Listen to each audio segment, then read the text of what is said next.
Works in state-run media, the mob as I call them, they have known beyond any doubt that Joe Biden is mentally impaired. For 3 years, he barely did any press conferences or other unscripted events. He did very few sit-down interviews. They were few and far between. He struggled to walk with an unusual shuffle, barely getting his feet off the ground. We saw him fall over and over and over again. Then the big boy steps up to Air Force One. They were soon replaced with the little boy staircase. Also, Joe took almost every weekend off. And when he was at the White House, his calendar featured barely one public event on average per day. Those events were always very short, tightly controlled, and still Joe struggled. The majority of Americans, as much as 70%, have long believed that Biden is not fit to serve.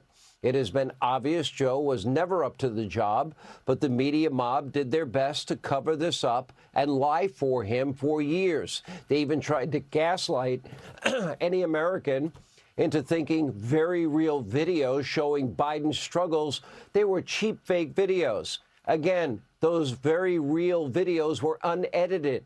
And this was only a couple of weeks ago. They attacked the special counsel, Robert Hur, because he dared to refer to Biden as an elderly man with a poor memory who was asking questions like, was I still vice president in 2009? And now Joe Biden's weaponized Department of Justice is refusing to let you see the Hur interview and decide for yourself. Well, that is the DOJ's campaign contribution to Joe and a cover-up of monumental and historic proportions. This is bad for our country.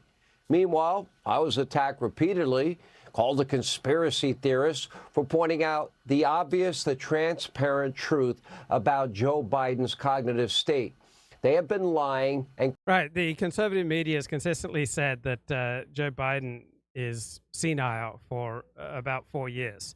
So Joe Biden calls into the Morning Joe TV show today, and you can hear him rustling the pages that he's reading from in the background.